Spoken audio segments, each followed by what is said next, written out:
يا أيها النبي إنا أرسلناك شاهدا ومبشرا ونذيرا وداعيا إلى الله بإذنه وسراجا منيرا وبشر المؤمنين بأن لهم من الله فضلا كبيرا.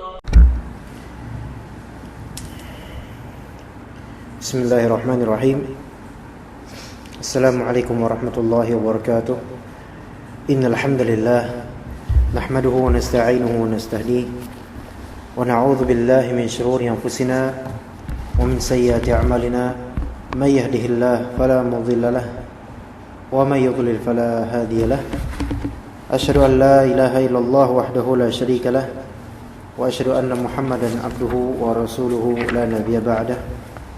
اللهم صل وسلم على نبينا محمد وعلى آل محمد كما صليت على إبراهيم وعلى آل إبراهيم في العالمين إنك حميد مجيد. Insyaallah kita lanjutkan kajian Sunan An-Nasa'i Al-Mujtaba, ya, Sunan As-Sughra insyaallah taala, yang pada kali ini kita masuk ke bab ke-8 untuk hadis yang ke-8 insyaallah taala.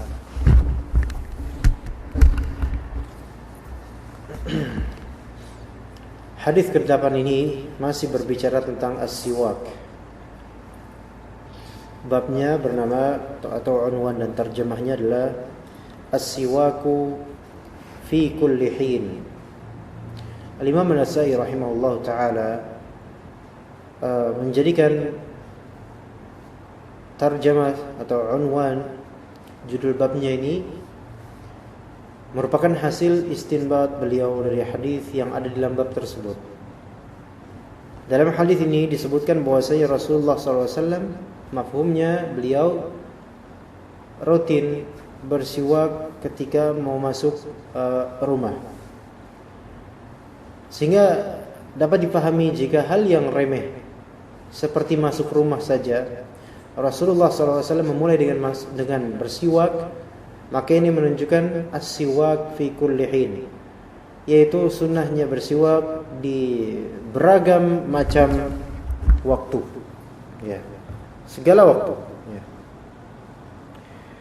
Baik, kita akan mulai dengan pembacaan hadis ini beserta sanadnya insyaallah taala. Kemudian kita satu persatu akan bahas sedikit biografi perawi hadis ini. Qala al-Imam An-Nasa'i rahimahullah, akhbarana Ali bin Khashram qala حدثنا عيسى وهو ابن يونس عن مسعر عن المقدام وهو ابن شريح عن أبيه قال قلت لعائشة بأي شيء كان يبدأ النبي صلى الله عليه وسلم إذا دخل بيته قالت بالسواك. Kita ulangi pembacaannya sekali lagi. Qala al-Imam An-Nasa'i rahimahullah, أخبرنا علي بن خشرم قال حدثنا عيسى وهو ابن يونس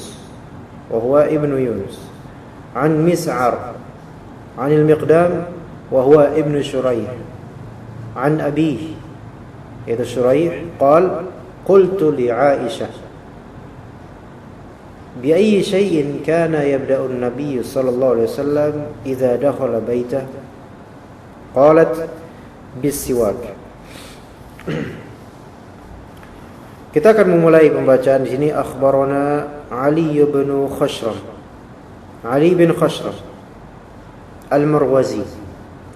Ya, Ali bin Khashram syekhnya Imam Nasa'i di hadis ini. Ali bin Khashram Ibnu Abdurrahman Ibnu Atha bin Hilal Al-Marwazi, seorang hafiz hadis Muslim, meriwayatkan dari Al-Fadl bin Musa dan juga Sufyan bin Uyainah dan lainnya. Ali bin Khashram, ya, merupakan gurunya sebagian dari ulama besar pemilik kitab induk hadis, yaitu Imam Muslim meriwayatkan dari Ali bin Khashram. Imam At-Tirmidzi juga meriwayatkan dari Ali bin Khashram. Al-Imam An-Nasa'i ini juga meriwayatkan dari beliau. Baik. Jadi beliau adalah Ali bin Khashram Al-Marwazi, seorang yang thiqah, wafat pada tahun 257 Hijriah. Dan qala Ali bin Khashram, haddatsana Isa wa huwa ibnu Yunus, telah menceritakan kepada kami Isa, dan Isa ini adalah Isa bin Yunus. Isa bin Yunus bin Abi Ishaq As-Sabi'i, bin Abi Ishaq As-Sabi'i. Abu Ishaq As-Sabi'i, ya. Di sini Isa bin Yunus bin Abi Ishaq As-Sabi'i. Saudaranya di sini seorang dari Kufah dan pernah singgah di Syam, dan beliau adalah seorang yang thiqah, ma'mun, wafat pada tahun 187 Hijriah. 187 Hijriah. Dan beliau adalah seorang yang disebut Abu Amr. Kunyah beliau Abu Amr Al-Kufi, salah satu pemilik nama besar dalam ilmu hadis. Isa bin Yunus meriwayatkan hadis dari bapaknya dan juga dari saudaranya. Bapaknya adalah Yunus bin Abi Ishaq, dan saudara beliau, saudaranya Isa bin Yunus adalah Israil bin Yunus. Israil bin Yunus. Jadi Isa bin Yunus meriwayatkan dari bapaknya, yaitu Yunus bin Abi Ishaq As-Sabi'i, dan meriwayatkan dari saudaranya, yaitu Israil bin Yunus. Juga beliau meriwayatkan hadis dari Ismail bin Abi Khalid, dan banyak lagi dari para ulama. Dan juga para ulama ahli hadis yang meriwayatkan hadis dari Isa bin Yunus, di antaranya adalah Hammad bin Salamah, dan juga Ibnu Wahab, dan juga Ali bin Al-Madini, dan juga Ali bin Hujr, dan lain-lainnya. Imam Abu Hatim Ar-Razi menthiqahkan Isa bin Yunus ini. Begitu juga dengan Ali bin Al-Madini selaku muridnya Isa bin Yunus, mengatakan bahwasanya gurunya ini adalah seorang thiqah ma'mun.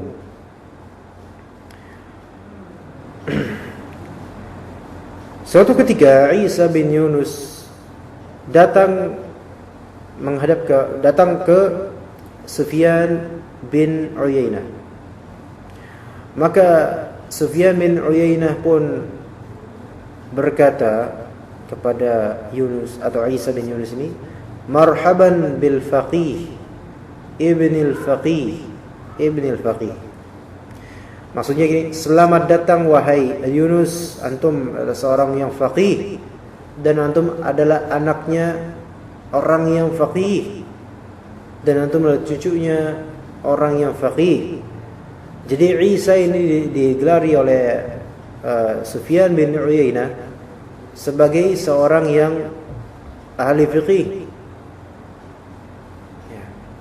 Imma dimaksudkan tafaqquh fid din atau fiqih dalam artian masalah fiqhiyah, dan bapaknya juga adalah seorang faqih, begitu juga dengan kakeknya. Masya Allah.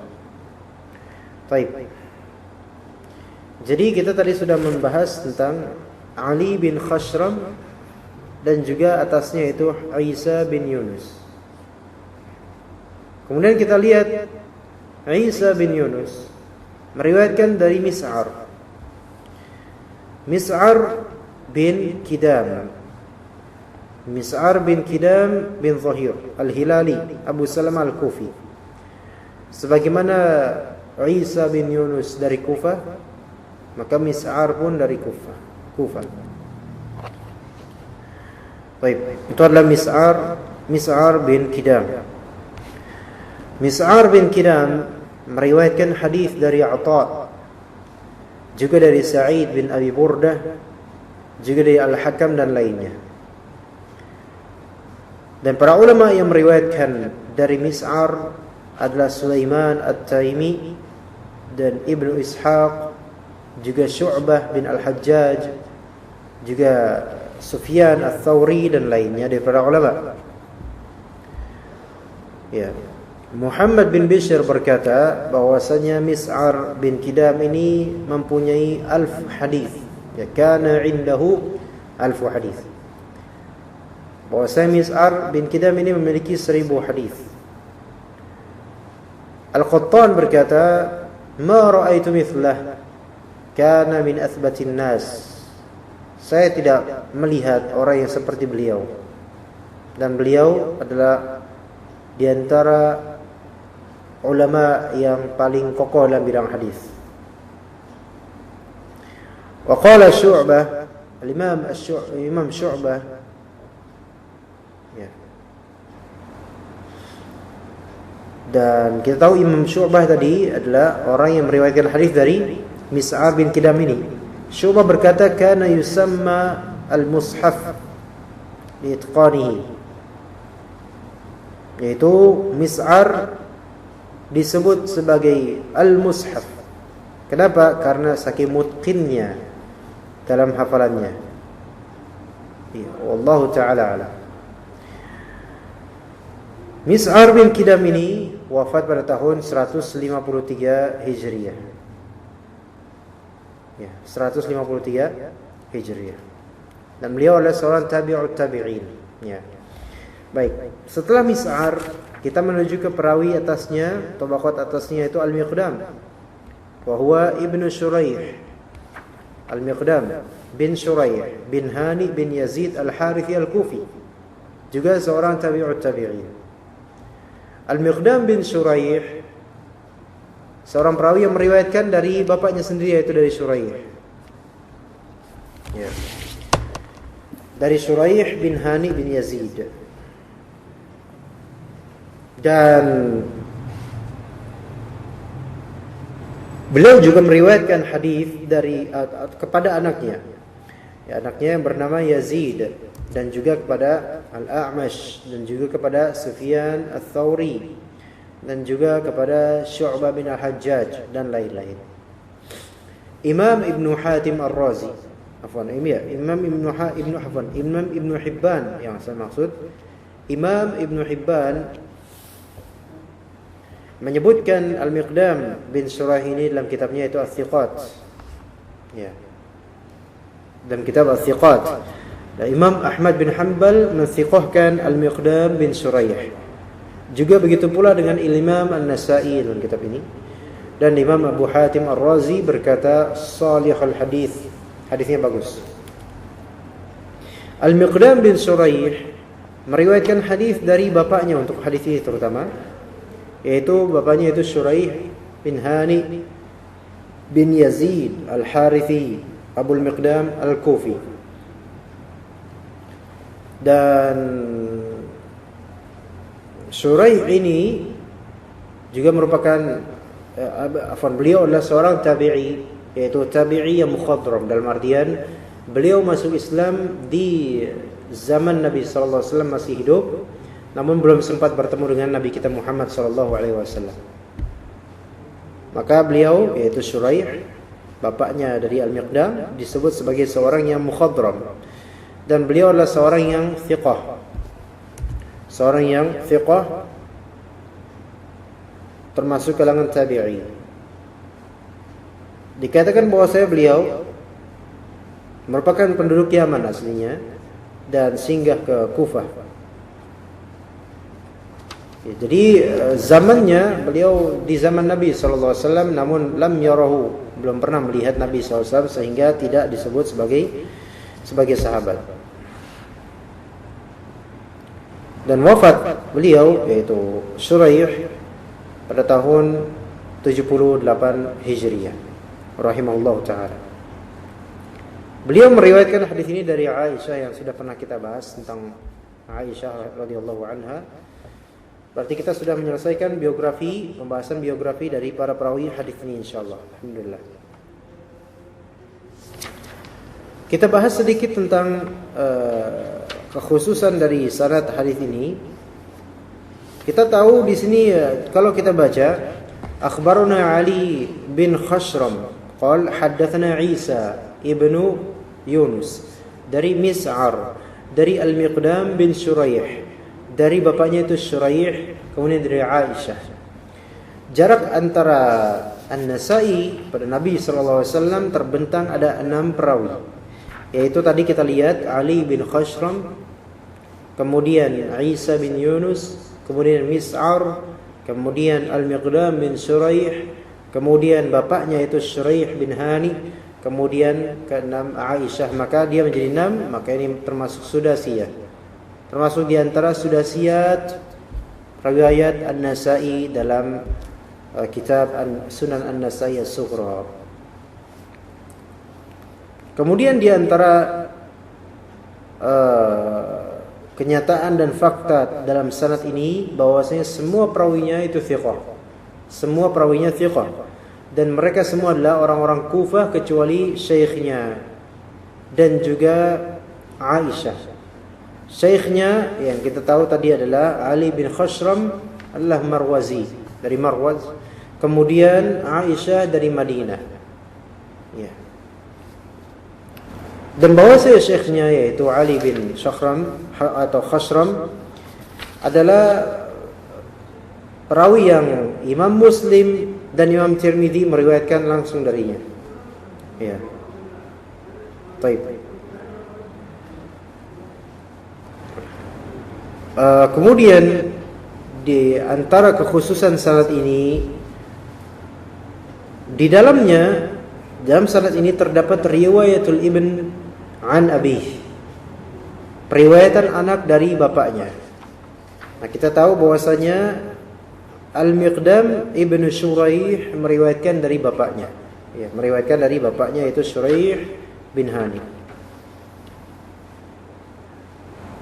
Kalau antum perhatikan di antara faedah pembahasan sanad tadi, kalau antum perhatikan di sana ada 2 kalimat. Wa huwa ibnu fulan, wa huwa ibnu fulan. Coba antum baca di sini dari awal akhbarana Ali bin Khashram. Baik. Qal haddatsana Isa. Nah, wa huwa ibnu Yunus. Perhatikan kalimat wa huwa ibnu Yunus. An Mis'ar. Anil Miqdam. Wa huwa ibnu Shuraih.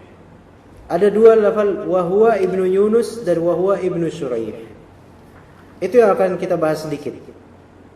Ibnu Yunus dan ibnu Shuraih. Jadi tambahan lafal wa huwa ibnu Yunus dan wa huwa ibnu Shuraih. Kenapa ada lafal ini? Kenapa ada lafal wa huwa ibnu? Kenapa enggak langsung saja kita bilang haddatsana Isa bin Yunus atau anil Miqdam bin Shuraih, melainkan kok dengan tambahan wa huwa ibnu Yunus. Ini kenapa? Karena syekhnya Imam Nasa'i meriwayatkan hadis ini yaitu Ali bin Khashram tidak menisbatkan Isa dan juga Al-Miqdam kepada bapaknya, melainkan Ali bin Khashram hanyalah menyebut haddatsana Isa an Mis'ar Anil Miqdam an Abih, langsung seperti itu. Maka Imam An-Nasa'i menambahkan faidah dengan menyebutkan nama nisbatan kepada bapaknya Isa dan juga Al-Miqdam. Maka beliau tambahkan wa huwa ibnu Yunus dan juga wa huwa ibnu Shuraih untuk masing-masing. Ini menunjukkan ihtiyatnya, sikap hati-hatinya para ahli hadis dan kewaraan, kehati-hatian para ahli hadis. Ya. Jadi mereka tidak ingin menyebutkan kalimat atau kata tambahan yang tidak disebutkan oleh syekh mereka sendiri. Subhanallah, ini diantara keindahan dan kehebatan para ahli hadis dari segi wara', kehati-hatian mereka. Derajat hadis ini yaitu hadis Aisyah ini hadis yang diriwayatkan oleh Imam Muslim, ya. Jadi derajat hadis ini insyaallah alhamdulillah sahih. Baik.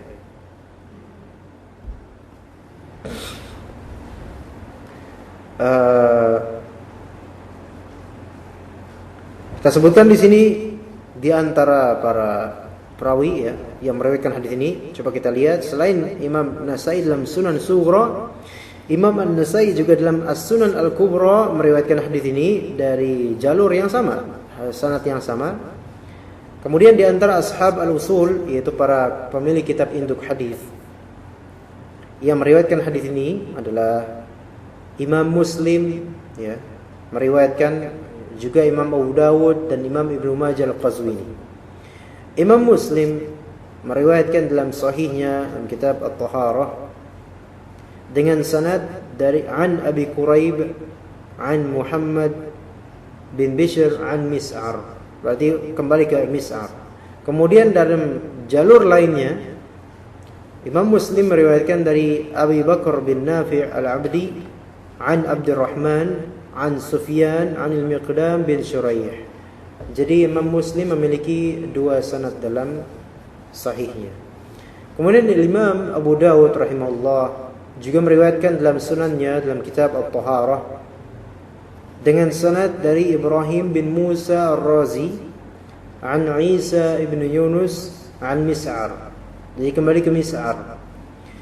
Kemudian Imam Ibnu Majah dalam kitab sunannya meriwayatkan juga dari dalam kitab At-Taharah an Abi Bakar bin Abi Shaybah an Shuraik bin Abdullah An-Nakha'i Al-Qadi an Al-Miqdam bin Shuraih, dari Al-Miqdam.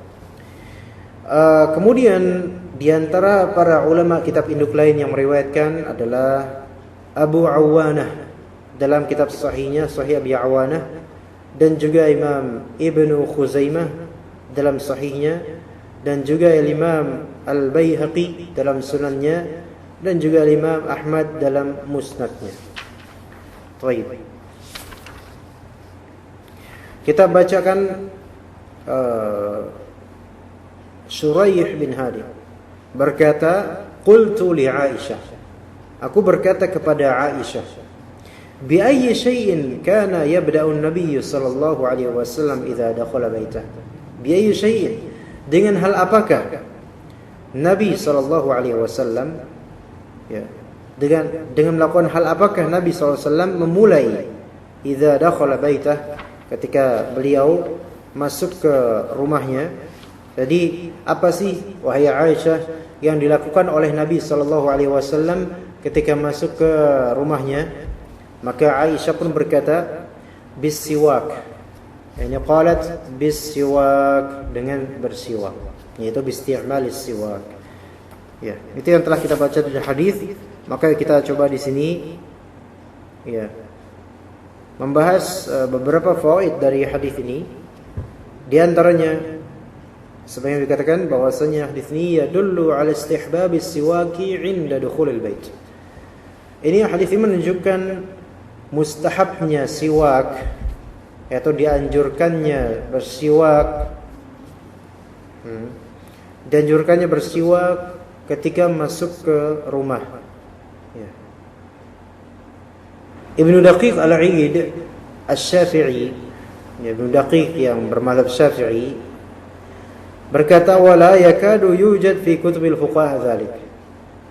Selalu ada ditemukan dalam kitab-kitab fiqih, kitab-kitab para fuqaha menyebutkan tentang disunnahkannya bersiwak ketika masuk ke rumah.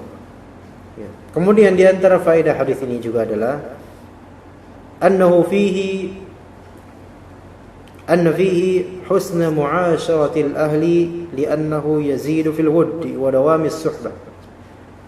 Yaitu husnul mu'asyarah, pergaulan yang baik dalam keluarga, sehingga sampai Aisyah itu tahu betul apa yang selalu beliau lakukan, sallallahu alaihi wasallam lakukan ketika masuk ke rumah. Bahwasanya Rasulullah selalu memulai dengan bersiwak. Ya. Mu'asyaratul ahl yang baik, yaitu mempergauli istri dan anak dengan baik, itu menambahkan rasa kasih sayang. Ya. Baik. Itu hal kedua. hal yang ketiga yang bisa kita petik dari hadis yang mulia ini, anna fihi bayana ma kana alaihi Nabi sallallahu alaihi wasallam min kamalin nadhafati min jami'i ahwalihi. Bahwasanya di dalamnya ini terdapat penjelasan Nabi sallallahu alaihi wasallam dahulu semasa hidupnya selalu berada di atas kesempurnaan kebersihan, kamal nadhafah, kesempurnaan kebersihan di segala waktunya.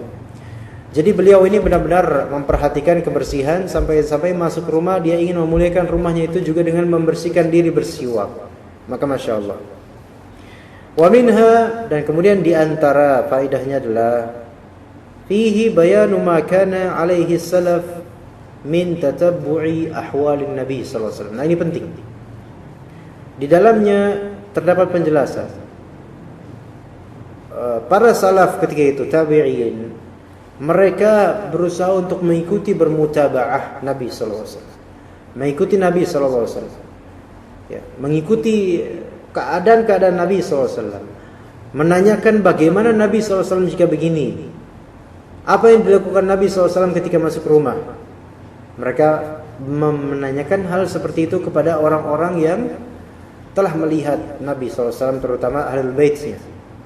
Ya. Was-su'alu anha lil-iqtida' bihi fiha.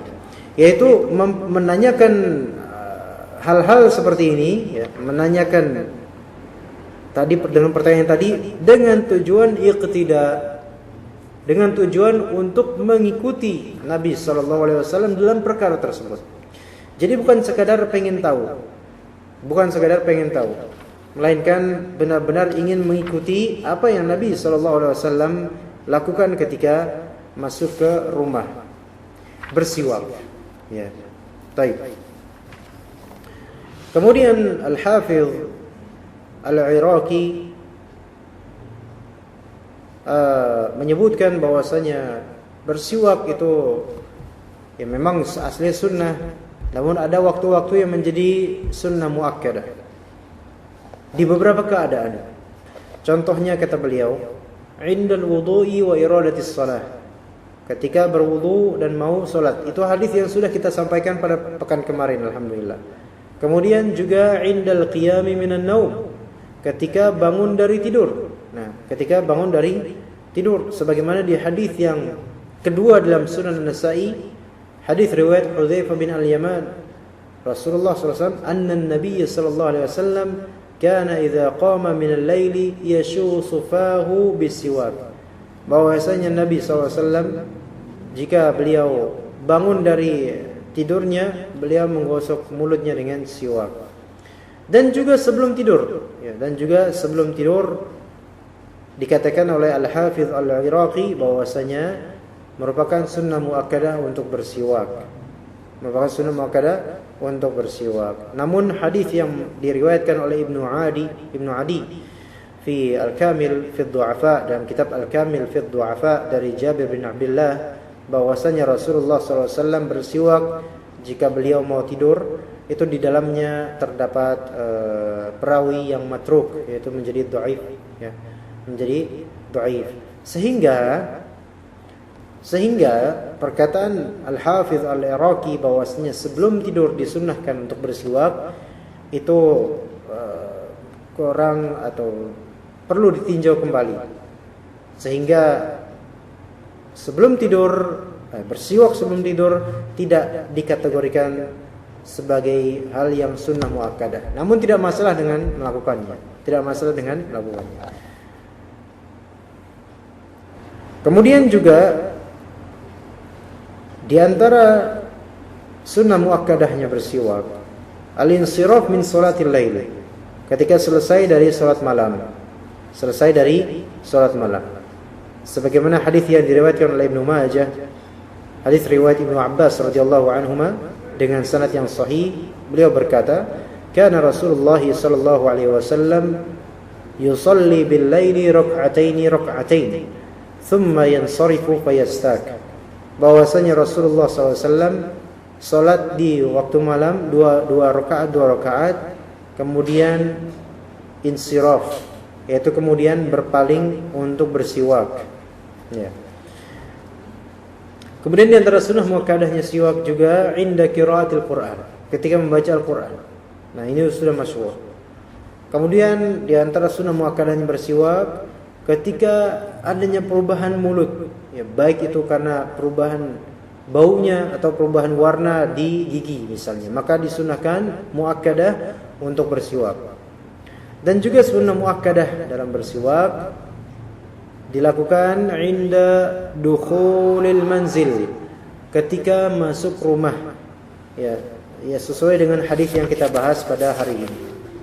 Baik, maka itu adalah hadis ke-8 yang kita bahas pada hari ini. Alhamdulillah. Insyaallah kita akan melanjutkan pada pekan depan insyaallah taala hari Senin, hadis untuk bab ke-9 tentang zikrul fitrah, penyebutan beberapa hal yang bersesuaian dengan fitrah. Untuk hadis ke-9 juga itu termasuk hadis ke berikutnya 10 dan 11 dan 12 insyaallah taala. Semoga Allah Subhanahu wa taala berikan taufik dalam perjalanan mensyarah kitab Sunan Nasa'i ini insyaallah taala. Dan hanya Allah lah yang melindungi dan memperbaiki amalan ibadah kita dan juga hati kita insyaallah taala. Kita tutup dengan doa kafaratul majlis. Subhanakallahumma wa bihamdika asyhadu an la ilaha illa anta astaghfiruka wa atubu ilaik. Wassalamu alaikum warahmatullahi wabarakatuh.